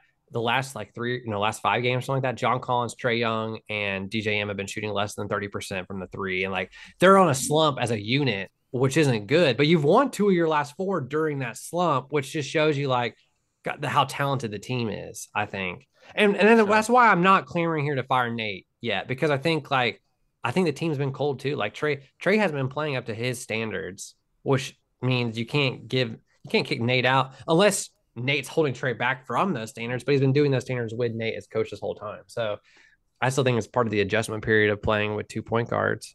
Yeah. But what I want to bring up about DJM is that, and we talked about this last week, and I keep seeing this on Twitter that DJM is more important than Trae. I still think that's asinine, and I think Trae still has the higher peak of the 2 players. But man, I just want to say again, like how awesome is it to have DeJounte Murray on the team? It has been everything that we would have wanted when we first saw the news of the trade. Yes, I agree. I'm not disappointed at all. I would trade those picks again for him. Like absolutely. DJM is the backbone of this Hawks team. He is. God, I might watch that tonight. That's an oldie but a goldie. The campaign. Yes. But yeah, I do want to say this though. Something's cool for the Hawks. We actually rank right now 2nd in NBA attendance report for like. Hell yeah. Yeah. So we. Oh no, that was surprising to me. Yeah. No, but I'll be honest. Since they've made the change to State Farm Arena, the Hawks have done a great job of selling out. Even like weekday games, they sell out because they do a later start time. NBA starts like 7:30, 8. I don't know why baseball can't figure that out, but probably because their games go on 4 hours. I think and baseball also knows they don't want to compete with football as many times as they can avoid competing with football. True. But yeah, so I will say that's pretty cool. I'm excited that the Hawks fans are fired up. We want to see a good product, and I think we're getting a good product, but I think we deserve a little bit more. I think there's more left on the table than what we've shown. Yeah. Anyone else have any more comments about the Hawks? That's really all I have about them right now. We're in this weird part where we're kind of just filling them out, seeing where they are. I'm not disappointed, but I'm not like I'm not disappointed. I'm not mad. I'm happy about what they've done so far. We do need to think to go back to our prediction of our not prediction, but we asked each other before the season through the first 10 games what would be the least amount of acceptable wins in the first 10. We said 6, right? Yeah, and I think we went 7-3. We went 7-3 with a win over the Bucks. So that was pretty good. I was feeling a lot higher on it last episode than I was the episode prior when we were what? We were like 5-4 or something. Or no, not 5-4. It was like 5-3, I think. Yeah, and we had to win. And we did it though. We did what we said we had to do. The thing is, if you look at our next, just look ahead before we wrap this up. You're looking ahead. You play the Bucks again tomorrow. Yeah, that's right. Yeah. Did we talk about that on the pod, or was it after the pod? No, I think it was on the pod where you play Bucks. Like we played them 4 times in the season, and 3 of those games are all here in the first week and a half. We play the Bucks 3 times within the first 2 weeks of the season. Then we don't play them again until I think January 11th. Yeah, ridiculous. So we play the Bucks in Milwaukee. I would love first. This is a hard week, guys. Like when we come and talk again next. Actually, we'll announce that in a second. But this week we're playing the Bucks, the Celtics, and the Raptors. 3 teams, all on the East Coast, all must-win games. You need to win 2 of the 3. You need to win 2 of the 3. If you lose all 3 of these, then you're what, 8-9? Yeah. Yeah, like you can't do that. It seems like a pivotal point in the season. Like if you go in the early part here, yes, you win 2 out of 3 or 3 out of 3, then you're kind of looking at maybe we are, top 3 in the conference instead. Yeah. No, so if you lose these 3 games, you're 8-8, or you can go to 11-5. There's a big difference there, like a big difference. You gotta win 2. You have to win 2 because 2 of these teams are ahead of you in the standings right now. These are all teams that you would potentially be matched up with in the playoffs. So at some point, and so I think this week is a little bit more telling than everything we've seen previously in the season, besides maybe the Bucks game. And I will say this: we are taking a week off next week, and we'll talk a little more about that in a second. But looking ahead, just if we're looking at the Hawks for the next 2 weeks, because that's what's going to happen, you do get a little easier. It's after the Raptors, then you play the Cavaliers, who have also been red hot to start the year. So the top 3 teams are the Bucks, the Celtics, and the Cavaliers. You play all 3 of them in your next 4 games. It's a hard stretch, but then you play the Kings, the Rockets, and the Heat. So if you can get 2 of the first 4 of those, and then get 3 of the last 3. That's pretty good. Like you really just got to come out of this tough stretch 2-2 or break even or ahead.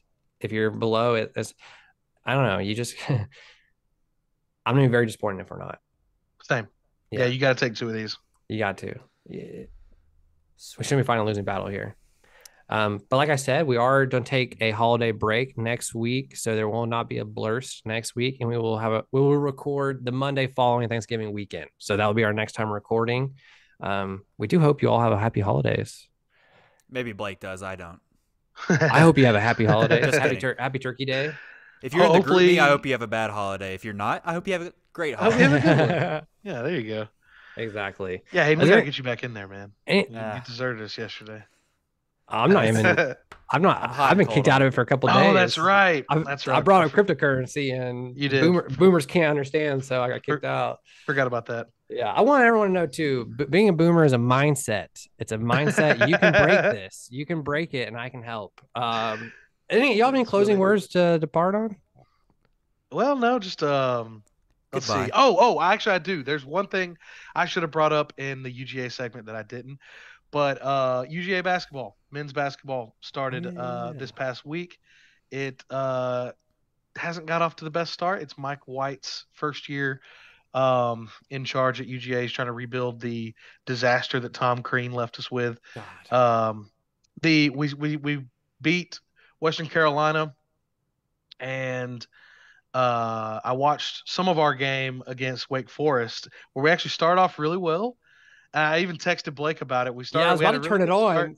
Yeah, we had a really good start to the game, and Wake Forest is a perennial powerhouse in basketball. John Collins, Kevin Herter, yes, Jeff Teague, I believe, also went there. A bunch of Hawks legends. Yeah, we like Wake Forest. Exactly. Wait, but anyway, I'm an idiot. No, dude, John Collins and Kevin Herter played in Maryland. I'm sorry, disregard what I just said. No, I thought JC. No, did it's Maryland. I'm a liar, dude. Who was the big fellow we got that played at Wake Forest? I'll look anyway. All right, that's for a later time. But yeah, so like I said, I texted Blake, and I was like, "Hey man, if you got time, turn on the UGA men's basketball." Oh, with John Collins, never mind. And and sure enough, as soon as I send that text, we went on a 7-minute stretch without scoring. These are only 20-minute halves in college basketball, by the way. We went on a 7-minute stretch where we didn't score one single point, and we turned the ball over 9 times. Not good. No, in the game. We did lose. Well, actually, the weird part, though, was we came back in the second half. There it is.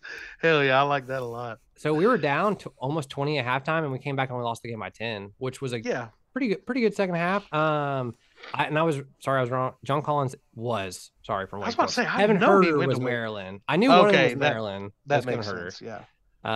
Yes. Something else too that you mentioned or didn't mention about UGA was it Nolan Smith? You want to talk about? Oh, I was gonna. No, it was Jalen Carter. Just how it just couldn't have worked out better. Yes, of course, I would have loved to have had both of them. Yeah. For the rest of the season, but not having Jalen Carter for the first half of the year, and then as soon as Nolan Smith tears his pec and is out for the rest of the season, we get Jalen back, and it was the Jalen of old. Yeah. I mean, Jalen has been an absolute force in the 3 games he's been back. And the reason I wanted you to bring that up is because I actually think he could be a Falcons first-round pick next year. I would love that. I think he'd be incredible next to Grady Jarrett in that front line. He might be a top 10, top 15 pick. I would love to see that. We need another receiver, man. Yeah, why don't we get a slot receiver? You're right, dude. Let's get loud. No, I saw that on Twitter. They're talking about getting the receiver from Tennessee. The Hyatt guy or whatever. Oh no! I was like, we need another skill player that we can't get the ball to. So, yeah, the Falcoholics shared like the Falcons were scouting the Tennessee game, and they put like obviously Holden Hooker was like the number 1 person we'd be scouting there, but they mentioned like the 2 receivers. I was like, why would we be scouting them? We don't. And it must have been something important too. That's actually, I'm glad you bring this up. We didn't just send a scout or a scouting group to the UGA Tennessee game. Arthur himself was there. Oh, which I actually heard on 99 The Game. Yeah, Arthur actually was at the game himself, which is not normal. Like that's not. Head coaches don't normally do that.